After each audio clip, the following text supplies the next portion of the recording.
Hello student, আজি আমি তোমালোকৰ মাজত লৈ আহিছোঁ কিছুমান ইম্পৰ্টেণ্ট লেটাৰ ৰাইটিং আৰু লেটাৰ ৰাইটিঙৰ ফৰ্মেট মানে কেনেকৈ লেটাৰ ৰাইটিঙক তোমালোকে লিখিবা।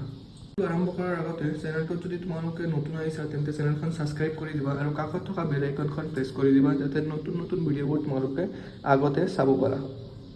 লেটাৰ ৰাইটিং কেইটা চাই ল'ম। প্ৰথমখন লেটাৰ হ'ল draft a letter to the editor of a local daily about the frequent power cut and load shedding in your locality. এই কুৱেশ্যনখন তোমাৰ 2011 আহিছিল আৰু 2015 আহিছিল।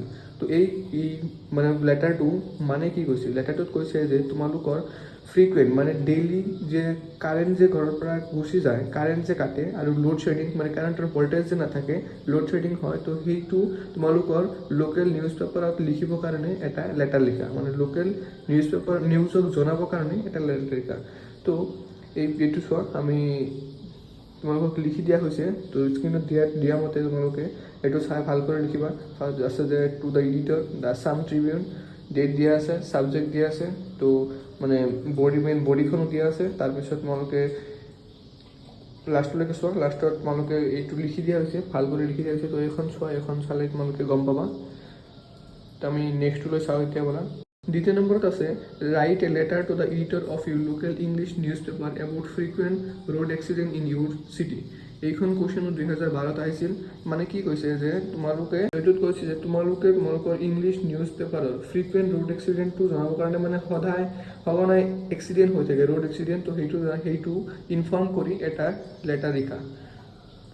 তো এতিয়া 3 নম্বৰত আছে যে suppose you are the general secretary of the student union of your school. তোমালোকে আমি জিএস বুলি যে কওঁ শৰ্ট ফৰ্মত, সাপোজ তুমি তোমালোকৰ স্কুলৰ জিএস হয়, তো write an application to the principal requesting him to grant a half holiday. তো প্ৰিন্সিপাললৈ এটা এপ্লিকেশ্যন লিখা যে আজি আমাৰ হাফ হলিডে লাগে on the occasion of Kati Bihu festival. কাতি বিহুৰ কাৰণে আমি আজি আমাৰ স্কুলখন হাফ ছুটি বিচাৰোঁ। তো এইটো জনাই তোমালোকৰ প্ৰিন্সিপাললৈ এটা লেটাৰ লিখা। তো এই কুৱেশ্যনটো আহিছিল তোমাৰ HSLC 2020 আছিল। তো এই কুৱেশ্যনখন চাবা ভাল কৰি। আৰু 4 নম্বৰত আছে write a letter to the editor of the Assam Tribune regarding the waste of resources during the festivals. তো 4 নম্বৰত কৈছে যে তোমালোকে আছাম ট্ৰিবিউনলৈ এটা লেটাৰ লিখা যাতে এই ফেষ্টিভেলৰ সময়ত আমাৰ যিকেইটা লেতেৰা চেতেৰা জাবৰ জোঁথৰ যে পেলাই থাকে সেইবোৰ যাতে এনেকুৱা নহয়, তাৰ কাৰণে সেইটো ইনফৰ্ম কৰি এটা লেটাৰ লিখা। তো এতিয়া আমি চাম যে লেটাৰৰ ফৰ্মেট, এইখনেই হ'ল মেইন বস্তু। তোমালোকে যদি লেটাৰৰ ফৰ্মেটটো নাজানা তেন্তে কিন্তু লেটাৰ তোমালোকে লিখিব নোৱাৰিবা। তো স্ক্ৰীণত দিয়া ধৰণে তোমালোকে চোৱা, ফাৰ্ষ্টত আছে চেণ্ডাৰ এড্ৰেছ, মানে চেণ্ডাৰ যোনে চেণ্ড কৰিব, লেটাৰখন দিব, কাক দিব, মানে তোমালোকে যেনেকুৱা হোৱাটছএপত মেছেজ দিয়ে কাক দিয়া, তোমালোকে চাপ'জ কোনোবা এজনক দি আছা, তো তুমি হ'লা চেণ্ডাৰ, তো তোমাৰ এড্ৰেছখন লিখিব লাগিব, চেণ্ডাৰ এড্ৰেছ। তাৰপিছত ডেট লিখিবা, ডেট লিখাৰ পিছত address of the addressee, receiver ডেজিগনেশ্যনছ।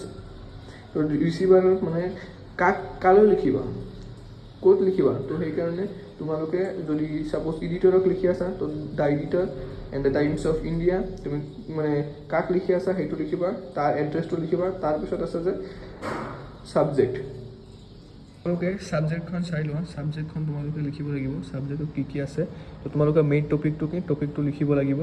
আৰু তাৰপিছত আছে চেলুটেশ্যন, তো চেলুটেশ্যনটো মাষ্ট, তোমালোকে ৰেচপেক্ট দিব লাগিব।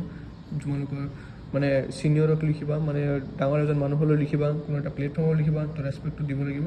তাৰপিছত আছে subject line to focus the attention, মানে এটেনশ্যন পোৱাৰ কাৰণে তোমালোকে ছাবজেক্ট লাইনটো লিখিব লাগিব। ছাবজেক্ট লাইন মানে মেইন কণ্টেণ্ট কি আছে সেইখন ভালদৰে লিখিব লাগিব।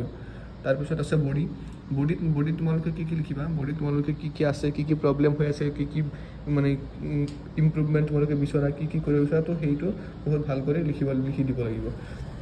মানে বডিটো এনেকৈ লিখিবা যাতে ইণ্টাৰেষ্টেড হয় তোমাৰ লেটাৰখন পঢ়িবৰ কাৰণে, বৰ যাতে নহয় যে ইমান 4-5 পেজ 2 পেজ 3 পেজ লিখি দিলোঁ, তোমাৰ লেটাৰখন কোনোবাই পঢ়িব ইচ্ছা নকৰিলে, তো এনেকুৱা নহয়। তোমালোকে ভাল কৰি মেইন পইণ্টকেইটা ভাল কৰি লিখি দিবা।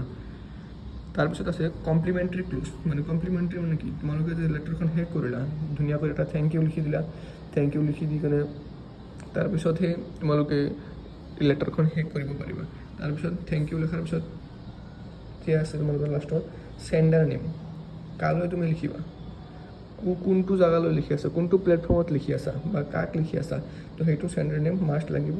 তাৰপৰে যদি তোমালোকে ডেষ্টিনেশ্যন মানে চেণ্ডাৰৰ এড্ৰেছ যদি জানা, মানে যালৈ লিখিবা তালৈ যদি এড্ৰেছটো জানো তেন্তে এড্ৰেছটো লিখি দিবা, এড্ৰেছটো লিখি দিলেও হ'ব, কিন্তু ইমান এটা দৰকাৰ নহয়, যদি জানা তেন্তে লিখি দিব পাৰা। এইখিনি আছিল লেটাৰ ৰাইটিং, কেনেকৈ লেটাৰ ৰাইটিং লিখিব লাগে। তোমালোকে এই ফৰ্মেটখন ভালদৰে চোৱা, এই ফৰ্মেটৰ মতে লিখিবা, তোমালোকে বাছ ফুল মাৰ্ক পাই যাবা। আৰু এই ভিডিঅ'ত যিকেইটা লেটাৰ ৰাইটিং দিয়া হৈছে এইকেইটা মষ্ট ইম্পৰ্টেণ্ট লেটাৰ ৰাইটিং হয়, কাৰণ এইকেইটা চব প্ৰিভিয়াছ ইয়েৰ কুৱেশ্যন আহা, তো তোমালোকে ভালদৰে পঢ়ি ভালদৰে চাই ল'বা। যে আমাৰ ভিডিঅ'খন আমি ইয়াতে শেষ কৰিছোঁ। চেনেলটো যদি ছাবস্ক্ৰাইব কৰা নাই তেনেহ'লে চেনেলটো ছাবস্ক্ৰাইব কৰি দিবা, আৰু তোমালোকৰ বন্ধু বান্ধৱৰ লগত চেনেলখন শ্বেয়াৰ কৰি দিবা।